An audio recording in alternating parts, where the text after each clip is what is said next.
I'm sure y'all seen it.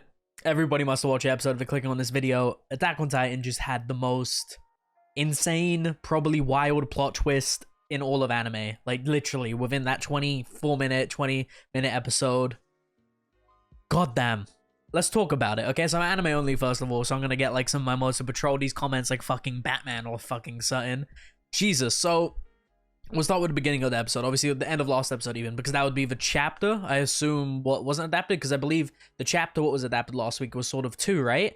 So it involved Eren getting shot in the head, and then the chapter ended there. And then we continue on to this one, which will be a new chapter. Let's, like, we're judging this by manga terms. I'm anime only, by the way. I'm not gonna spoil y'all, so anime onlys, you guys are safe, okay? So I need to thank people in my comments as well, because I'm gonna take some of their ideas too and apply my own and like theorize my own too. So the weird part is, right, Eren is pretty much the author of Attack on Titan now, right? He's been the author all along, I guess you could really say. So we found out this episode that all the Titans have powers, all the Titans have certain abilities towards them, and I would assume that I just thought that Attack Titan did not have this said ability, because like it just completely blew over my mind. Because I remember Kruger saying, "Oh, wherever the Attack Titan's been, it's always fought for freedom." He never mentioned anything like the future. Obviously, it hinted with a, you know, he knew the future when he said you got to save Mikasa, you got to save Armin. So that was just kind of weird. He was tapping into those future memories. So that's the weird part there. So that was sort of a hint, foreshadow, obviously, for this episode. And goddamn, it's Armin. Let's fucking give respect to him. And then let's go into episode 1. When they sort of, when Grisha was at the table, discussing with Eren and shit, and he was leaving, he was walking down the stairs. It's like, he just knew, and like when he was down in the basement, he saw Zeke and shit. So, where this comes, this comment, let me actually look who commented this before I just take their fucking credit. It comes from Mallows, I believe it is, I'll put it here. So, I'm not gonna read his whole thing, right? So he said Eren had the 3 perfect conditions. He had the ability of the Attack Titan, obviously can see the future. He had the ability of the Founding Titan, and he was also in contact with Royal Blood, which is Zeke, right?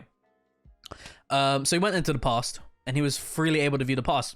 Now the weird thing is, right here it gets confusing, right? So Grisha was sort of able, we knew Grisha could sort of see Eren and Zeke. The question is, like, how could he see Eren and Zeke? And like, thankfully he brought this up to me, and I was like sort of trying to get around my head what type of way he can see him. So the Attack Titan could see the future. So what happening is Grisha is seeing Eren's memories. So it's pretty much, let's say there's a camera right behind me. That's the camera Grisha is seeing, right?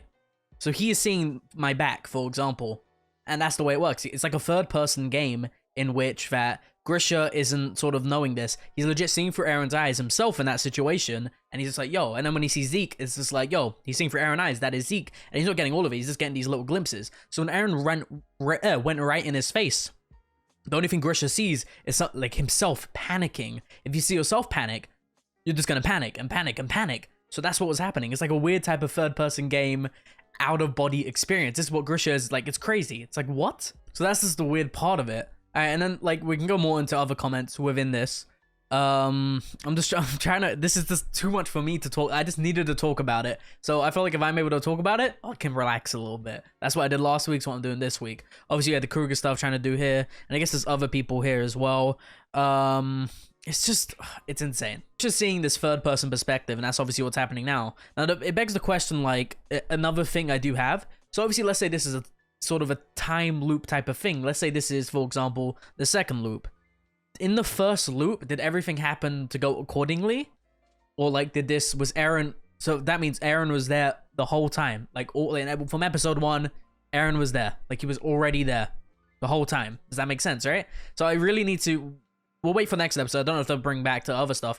It's just like, I need to look at the hints within episode 1, like if Grisha was actually looking like he was talking to Eren, because that means literally from episode 1, Eren was controlling it, and that means that I'm pretty sure that's what it's trying to hint at. Like from the beginning, the person guiding the whole story, the author, Isayama himself, is Eren fucking Yeager, and it's just like, what?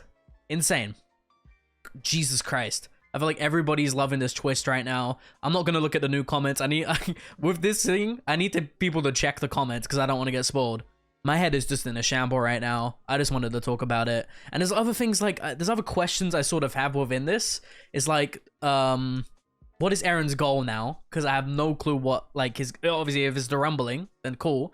It's just like, what other goals does Eren have? Like, he's just sort of, made everything that was supposed to happen. So he didn't necessarily do anything bad. He just made everything that was supposed to happen. And now Zeke sort of turned a good eye. So is Zeke the good one now? Who is the bad one? Whose side? Who do I root for? I don't know who to root for now, because it looks like what Eren is doing is pretty fucked up, bro. Like, I don't know who does your boy, who would you root for? Let me know in the comments, like, if anime owns it at least. Who are you rooting for? Because I really like Zeke. It doesn't seem like he's doing nothing wrong. What's going on? Just this whole episode was wild. I'll probably call it explain, because I just really want to explain that one bit. But people really helped out in the comments with just everything, so I want to thank them that. I'm not taking credit, I'll say their thing. Go check out the full comments, because there's some long ass paragraphs.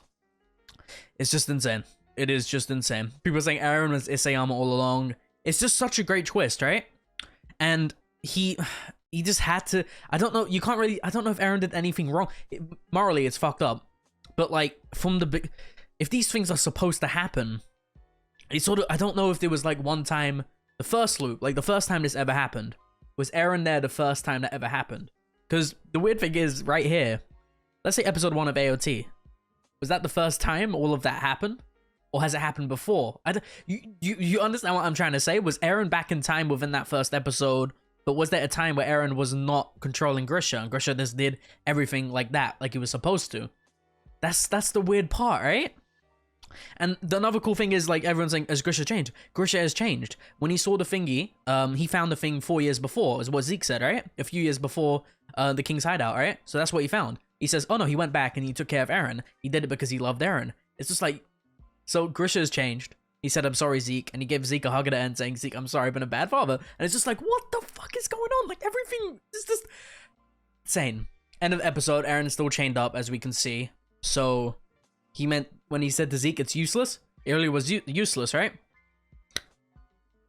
Wild. Fucking wild. And that means, I assume, I don't know. It's just insane. See, there's also the point of, from what point did Eren know everything was gonna happen? In season, because he has glimpses of the future, right? So, bear me like this, right? In season 4, part 1, did he, it's like he knew what to do. It's like when, for example, Falco, right? I don't know if that contradicts that even. It's weird, right? So, okay, he knows the future. For example, he somehow just randomly approached Falco. Correction on that. It's not like he knew to approach Falco, but it's like he knew to wait in the hospital for Falco. I'm just thinking about this now. There's even so many other things to think about within this. I'm in post-editing now, so it's wild. It do be wild, but that's what I mean. I mean, like, he knew to go to this hospital, and it's like he knew Falco was gonna end up going there. I don't know how, or if that's just like me stretching it too far, but it's kind of wild. He was obviously watching Falco and shit.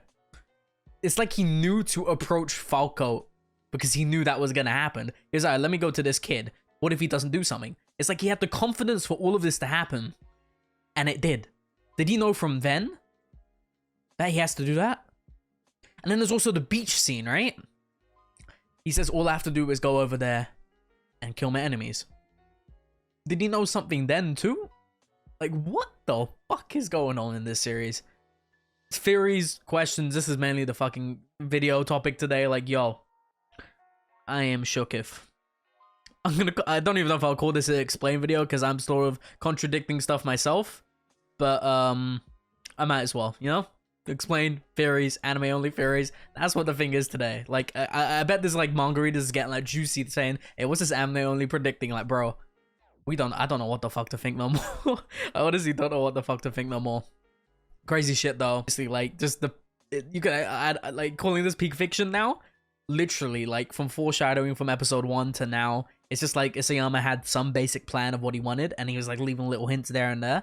And I sort of want to go back to other episodes where it looked like someone was controlling something for the future. It's like Eren was pretty much has had the palm of the series within his hand, and you couldn't stop it. You really could not stop it. Just mind blowing. It's insane. Fucking, I love this series so much. Peak fiction. That's all I really got to say. If you guys haven't already, give a like and sub, try and get to 5K. Sorry if you guys thought this was a proper explain video. There probably is an explain video. Someone done the fucking chapter explained. I don't do that much fucking detail shit. I'm legit just improving it. That's about it. Generally, like and sub. Let me know what you think about the comments. Or let me know what you think in the comments. Jesus, yeah, my head's fucked. See you all next time. So I'd say out.